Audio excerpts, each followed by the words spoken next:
Welcome to इन्फ्लेटिव classes. हमने math की पहली कड़ी देखी, उसमें मैंने रूट स्क्वायर की बात की है। देखिए, आपको जहाँ समस्या है आप कमेंट बॉक्स में कमेंट करिए कि आपको कहाँ समस्याएं हो रही हैं। हम वहाँ पे आपको अगर हो सकता है तो कमेंट बॉक्स में ही आंसर देंगे। अगर आपके क्वेश्चन थोड़े से जेन्युइन लगे तो हम उस पर आपको वीडियो बना करके पूरा वीडियो आपके लिए अपलोड करेंगे। क्लियर है?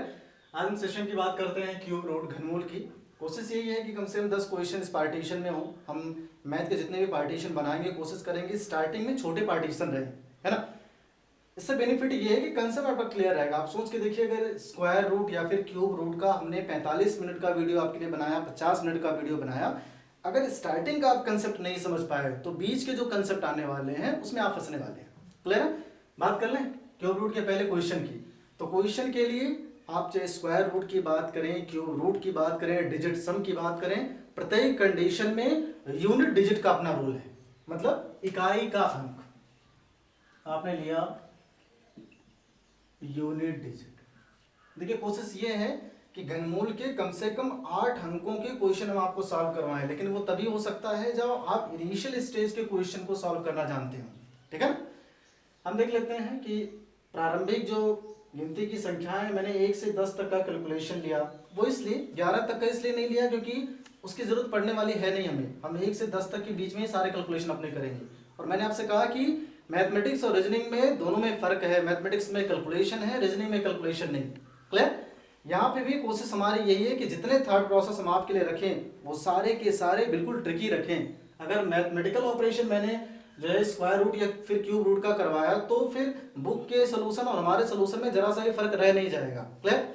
क्वेश्चन की बात कर लेते हैं। मैंने देखा कि 1 का क्यूब किया इकाई का अंक 1, 2 का क्यूब किया इकाई का अंक 8। आपने देखा 10 तक की बात की। देखिए, ये एनालिसिस मेरे हिसाब से आपको मेमोराइज होने चाहिए। मेमोराइज नहीं है तब भी आप केवल इकाई के अंक पे काम करिए। देखिए, 1 है, 8 है, 7, 4, 5, 6, 3, 2, 9।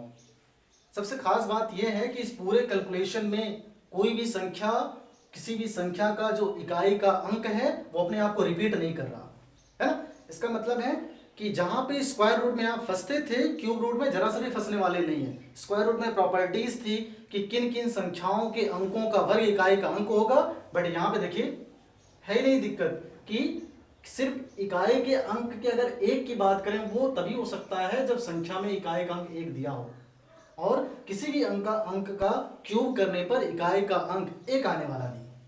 सही है? आते हैं क्वेश्चन पे। स्क्वायर रूट के मैंने क्वेश्चन देखे, उसमें आपने क्या किया, स्टार्टिंग में 2 2 की पेयरिंग की। घनमूल कैसे निकालते हैं आप? स्टार्टिंग से 3 3 की पेयरिंग करते हैं।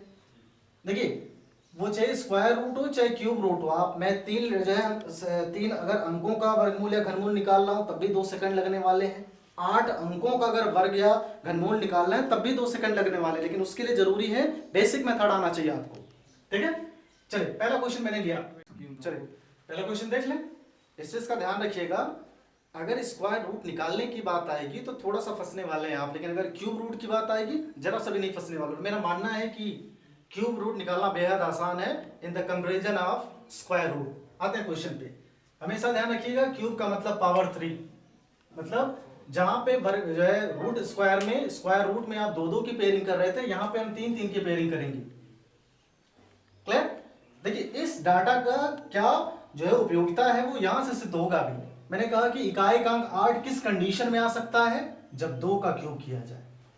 अब यहां से देखिए, आपने देखा मतलब ये जो 3 डिजिट है आखिरी, ये आपको दिखाएंगे इकाई का अंक। यहां से पता चला कि 8 अगर किसी का इकाई का अंक है तो वो किस कंडीशन में 8 इकाई का अंक आ सकता है, जब 2 का क्यूब किया जाए। इसका मतलब दहाई का अंक 2। एक की बात करें, आप देखेंगे एक किन किन अंकों के क्यूब के बीच में आ रहा। मैंने कहा कि अगर 1 का क्यूब कर दें तो 1, 2 का क्यूब कर दें तो 8, जाहिर सी बात है 1 और 8 के बीच में है, या फिर हम कहें 1 पे है। क्लियर? तो अगर बड़ा लेटर होता तो बड़ा वाला कंसीडरेशन करते, छोटा लेटर है तो छोटा वाला कंसीडरेशन। इसका मतलब है अगर 8 होता यहाँ पे तो आंसर इस 2 को हम यहाँ लिखते, लेकिन 8 है नहीं, चूंकि 1 है इस वजह से इस पार्टीशन को उठा के आ गया। ये आपका आंसर 12 का क्यूब 1728। एक बार फिर से रीचेक करते हैं इसे, एक बार फिर से देख लेते हैं। आपने देखा कि किसका क्यूब करने पर इकाई का अंक 8 आ रहा, तो मैंने कहा 2 का क्यूब करने पर, इसका मतलब दहाई का अंक इसका। इकाई अंक इसका क्या आ गया, 2 आ गया। 3 3 की पेयरिंग की, आपको इस अंक से मतलब है। आप ये देखेंगे ये अंक किन किन अंकों के घनों के बीच में आ रहा, तो जाहिर सी बात है 1 अथवा 2 के बीच छोटा अंक कंसिडर करेंगे। आपने छोटा अंक कंसिडर कर दिया, आंसर क्लियर। अगला देख लेते हैं, ये 2 क्वेश्चन है। देखिए सीधा सा कंसेप्ट है, वर्गमूल में आप 2 2 की पेयरिंग करेंगे, घनमूल में 3 3 की पेयरिंग करने वाले हैं। तो मैंने 3 3 की पेयरिंग की। सबसे पहले आप देखेंगे इकाई का अंक किसका क्यूब करने पर 4 आ सकता है, तो मैंने देखा 4 देखिए कहाँ है, यहाँ है। इसका मतलब 4 का क्यूब करने पर ही इकाई का अंक 4 आएगा, तो इकाई का अंक 4। क्लियर। अब फटाफट आंसर देखेंगे। 2 किन किन अंकों के घनों के बीच में है, 1 और 2 के बीच में। जाहिर सी बात है 2 का अगर क्यूब करें तो 8 होता है, 8 से ही संख्या छोटी है तो छोटा वाला अंक, आंसर 14। ठीक है। इस पार्टीशन की बात करें, वैसे 3 3 की पेयरिंग की आपने, 5, जाहिर सी बात है 5 के क्यूब में 5 का ही पार्टीशन करना पड़ेगा, तो इकाई का अंक 5। आप देखेंगे 3 किन किन अंकों के घनों के बीच में आ रहा, तो 1 का क्यूब 1 और जो है 2 का क्यूब 8, 1 और 8 के बीच में 3 है, छोटा अंक कौन सा है 1, आंसर 15 का क्यूब 3375। क्लियर।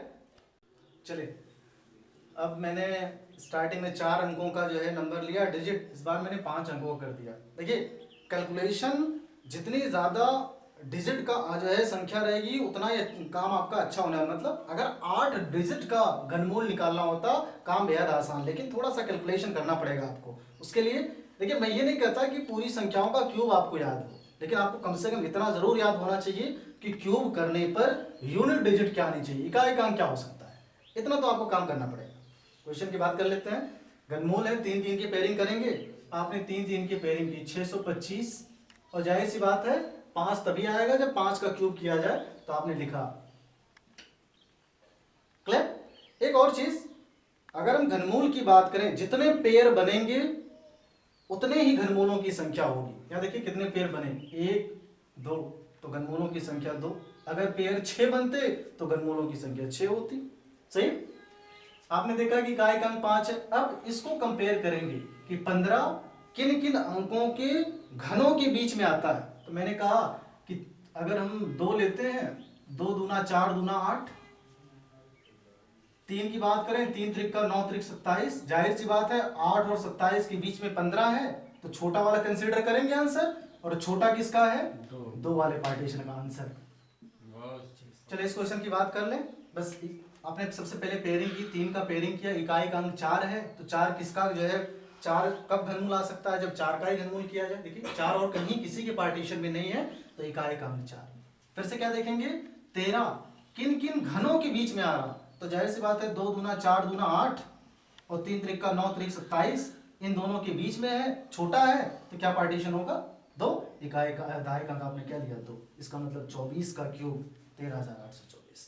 क्लियर है। चलिए यहाँ पे देखिए 5 अंक, अब मैं अंकों का जो डिजिट है उसे बढ़ा रहे हैं, 6 अंकों पे आए। ठीक है। देखिए थोड़े थोड़े से कैलकुलेशन है जहाँ पे आपका प्रेजेंट ऑफ माइंड होना जरूरी है।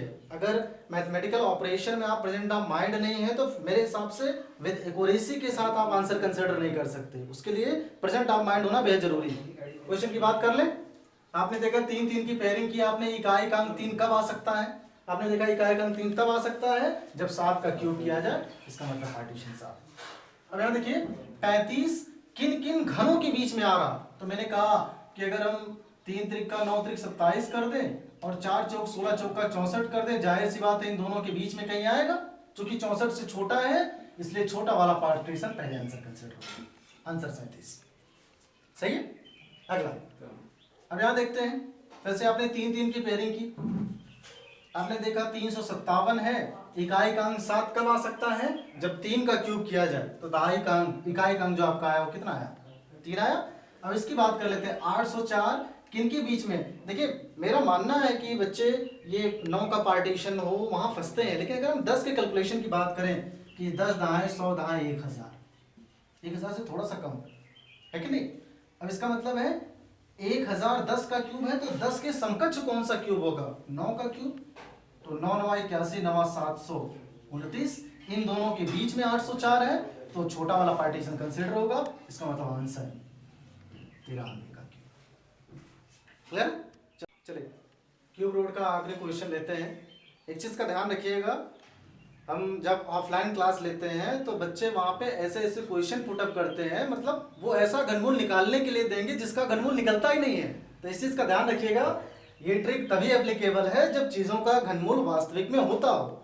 अगर घनमूल होता है नहीं तो ट्रिक लगाते रहिए, बाद में आप कहेंगे टीचर कैसा पढ़ा के चला गया, है ना। इस चीज़ का ध्यान रखिएगा। क्वेश्चन की बात कर लें। आपने सबसे पहले 3 3 की पेयरिंग की, इकाई अंक 3 है, तो मैंने कहा 3 कब आ सकता है, जब 7 का क्यूब किया जाए, इसका मतलब इकाई अंक 7। आपने देखा 912 1000 से थोड़ा सा कम, इसका मतलब 10 के क्यूब और 9 के क्यूब में बीच में, चूंकि 1000 से कम है इसलिए छोटा वाला पार्टीशन आंसर।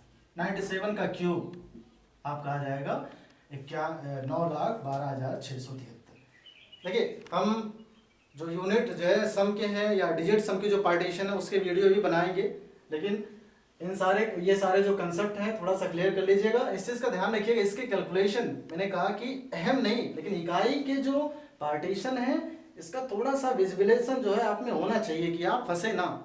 आप ये मत जानिए कि 9 का क्यूब 729 होता है नहीं होता, डजंट मैटर, उसके समकक्ष 10 है, ये आपको कंसिडर करवाएगा आंसर कैलकुलेट करना कैसे है, ठीक है ना। इस चीज़ का ध्यान रखिएगा।